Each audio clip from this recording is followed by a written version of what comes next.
한국창조과학회가 성경적 창조론 운동을 시작합니다. 네, 전 세계적으로 기독교적 가치관의 정립에 대한 중요성을 그 어느 때보다 절실하게 느끼고 있는 때인데요. 한국창조과학회 한윤봉 회장 스튜디오에 모셨습니다. 회장님 안녕하세요. 안녕하세요. 네, 어서 오세요. 반갑습니다. 네, 반갑습니다. 여러 가지 흐름 속에서 요즘 활동이 좀 많아지셨을 것 같은데 요즘 어떤 활동하고 계신가요? 저희 창조과학회는 성경적 창조신앙 회복을 위한 다양한 사역들을 하고 있습니다. 요즘 들어서 교회 학교와 이제 기독교 중고등학교 그리고 대안학교들에서 그 창조론과 세계관에 대한 강연 요청이 많아지고 있습니다. 네, 한국창조과학회는 역사도 오래된 걸로 알고 있는데 그래도 모르시는 분들을 위해서 한국창조과학회 주요 사역이 있다면 어떤 게 있는 건지 소개해 주시죠. 우선 올해가 이제 창조과학회가 설립된 지 만 39년 되는 해인데요. 1981년 1월 31일에 한국교회를 진화론으로부터 보호하고 성경의 권위와 모습을 지키면서 창조신앙 회복을 통해서 우리 한국교회 그리고 다음 세대들에게 예수 그리스도의 복음을 전하기 위한 목적으로 설립됐습니다. 초대 회장님이 고 김영길 한동대 총장이 있었고요. 그리고 이제 이 창조과학회 설립에 산파 역할을 하신 분이 있습니다. 고 김준권 CCC 대표 목사님이신데 그분 이런 말씀하셨죠. 한국 기독교 역사에 세 가지 큰 사건이 있었는데 그 첫 번째는 1885년도에 아펜젤하고 언더우드가 공식 선교사로 한국에 들어온 거, 그리고 이제 1911년도에 이제 성경이 한국어로 완역된 거, 그리고 1981년도에 한국 창조과학회가 설립된 것이라고 이렇게 말씀하셨어요. 그래서 창조과학회는 다음 세대, 특히 다음 세대를 건강하게 세우고 불씨가 되는 다시 부흥케 하는 불씨가 된 역할을 하기 위해서 모든 사역을 집중하고 있습니다. 그래서 어린이와 청소년들을 위한 창조학 캠프, 그리고 창조신앙 교육 사역자들을 양성하는 창조학 스쿨, 그리고 다양한 창조학 관련된 책을 출판하기도 하고요. 창조신앙 회복 교육을 위한 이제 교재와 미래 영상 자료들을 이제 제작하고 있고, 또 목사님들을 초청한 창조학 컨퍼런스 등 다양한 사역들을 좀 진행하고 있습니다. 다음 세대를 바로 세우기 위해서 여러 가지 알찬 사역을 진행하고 계신데요. 올해는 특히 성경적 창조론 운동을 벌이신다고 들었는데 어떤 내용인지 궁금한데요. 그 성경적 창조신앙은 하나님께 나가는 통로입니다. 왜냐하면은 우리 하나님에 대한 올바른 지식으로 창조신앙이 확신했다면 우리의 심장은 예수님의 심장으로 온전히 바뀌지 않습니다. 세상을 이길 수 있는 강한 군사가 될 수가 없죠.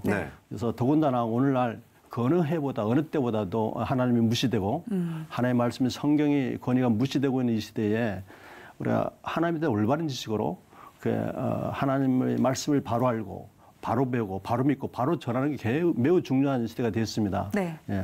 그래서 영적으로 지식적으로 혼란난 혼탁스러운 그런 그 시대를 살고 있는데 이럴 때 많은 젊은이들이 많은 다음 세대들이 무엇이 옳고 그른지를 모르고 있거든요. 그래서 옳고 그름의 기준은 사실 성경뿐이라고 생각합니다. 따라서 우리가 이제 성경으로 돌아가야 하죠. 그런데 가르치는 교사들이, 신학교 교수들이, 그리고 목사님들이, 교육자들이, 교사들이, 주일학 교사들이 성경 말씀을 세상 지식과 진화론과 타협해가지고 가르치게 되면 우리에게는 돌아갈 성경이 없게 됩니다. 그래서 우리 한국교회가 다음 세대를 이제 건강하게 세우고 다시 부흥케 하기 위해서는 성경적 창조신앙 회복이 그 어느 때보다도 이제 시급하죠. 이를 위해서는 전국의 신학교에서부터 이렇게 교단들과 교회들과 교인들이 이르기까지 연대하고 협력해서 성경적 창조신앙을 회복하는 성경적 창조론 운동을 벌여야 된다고 생각합니다. 이렇게 성경적 창조론을 알리고 교육하시면서 종종 오해가 생기거나 안타까운 일들이 있을 것 같은데 회장님께서는 어떠셨습니까?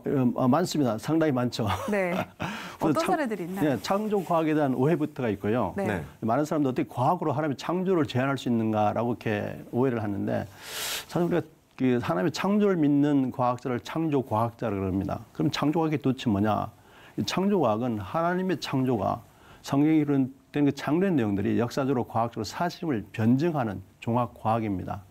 그리고 이 창조과학은 과학으로 하나님의 창조의 능력을 제한하는 게 아니라 오히려 과학을 통해서 전지전능하신 하나님의 초과학적인 창조의 능력을 드러내는 역할을 하고 있습니다. 그게 그런 오해가 있고요. 그리고 또 안타까운 것은 제가 이제 다음 세대에 세우는 사역을 그동안 계속 해왔는데 우리가 이제 중고등학생들, 대학 청년들하고 상담하다 보면 몇 가지 공통점이 있는데 그게 크게 두 가지입니다. 어떤 건가요? 예수님의 탄생과 부활을 못 믿겠다는 겁니다.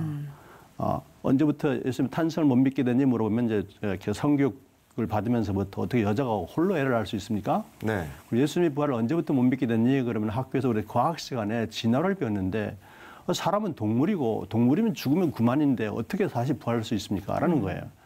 즉 예수는 믿긴 믿지만 역사적 인물로 믿을 뿐이고 그 예수님이 우리 인간들을 죄에서 구원하기 위해서 이 땅에 오신 창조주 하나님이라고 고백을 못하는 거죠. 네. 네. 예수님 부활을 못 믿게 되면 재림도 믿을 수가 없습니다. 즉 기독교의 가장 핵심이 되는 기독론들이 다 무너지고 있는 거죠. 예, 심각한 문제에 처해 있죠. 네. 그리고 또 이제 안타까운 사실은 그 진화론은 과학적 사실한 믿음 때문에 이 하나님을 믿으면서 성경 말씀이 안 믿어지는 거죠. 근데 우리 진화론을 믿게 되면은 아담의 역사성이라든가 죄의 기원이 무시됩니다. 네. 그렇게 되면은 예수님의 역사성도 이렇게 부인하게 되고 나가서 예수 그리스도의 십자가 복음도 무시되거나 변질되고 왜곡될 수밖에 없죠. 예, 그런 상황에 처해 있습니다. 또 한 가지 안타까운 사실은 그 교회를 따르는 다음 세대 젊은이들 붙잡기 위해서 우리가 성경적 창조론을 성경의 말씀을 창세기 내용들을 진화론과 타협해서 해석해야 되고 가르쳐야 된다고 주장하는 분들이 있거든요. 네. 이런 주장이 이제 그 타협비론 또 비성경적 창조론인데 이거는 일견 그럴듯하지만 굉장히 위험한 주장이죠. 어떤 점에서 위험한가요? 왜냐하면 우선 유신진화론 타협이라는 것은 창조도 제대로 못 믿고 진화도 제대로 못 믿는 이것도 저것도 아닌 학문적으로도 좀 안타깝고요. 네. 네. 그리고 이런 주장은 일견 어떤 문제가 생기냐면 이 결과적으로 기독교 교리와 복음의 본질을 심각하게 왜곡하고 이제 변질시킬 뿐만 아니라 다음 세대들이 네. 교회로부터 점점 더욱 멀어지게 합니다. 그래서 오게 하는 게 아니고 예. 왜 하나님의 말씀이 안 믿어지기 시작하거든요. 네. 유신진화론 타협론을 받아들이는 순간부터 사실은 이 유신진화론 진화적 창조론을 받아들여서 몰락한 유럽 교회 역사가 이를 잘 증명하고 있죠. 예. 예, 그런 안타까움들이 많이 있습니다. 오해도 네. 많고요.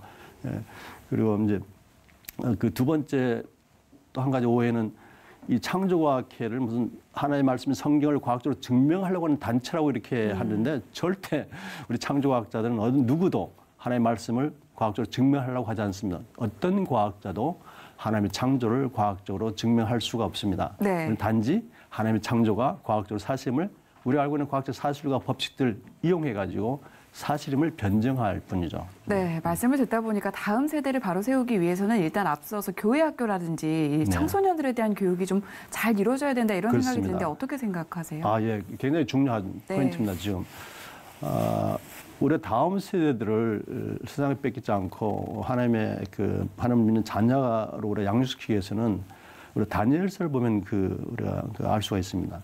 다니엘서를 보면 우리 하나님의 자녀를 어떻게 교육시켜야 되는 걸 알 수가 있는데요. 아시다시피 이제 다니엘과 세 친구는 바벨론 포로 시절에 바벨론으로 잡혀갔지 않습니까? 네. 그래서 그 왕궁에서 바벨론 왕궁에서 왕이 먹는 음식과 포도주를 3년 동안 먹으면서 바벨론 학문은 하나님을 무시하고 믿지 않는 학문이거든요. 네. 그걸 배웁니다.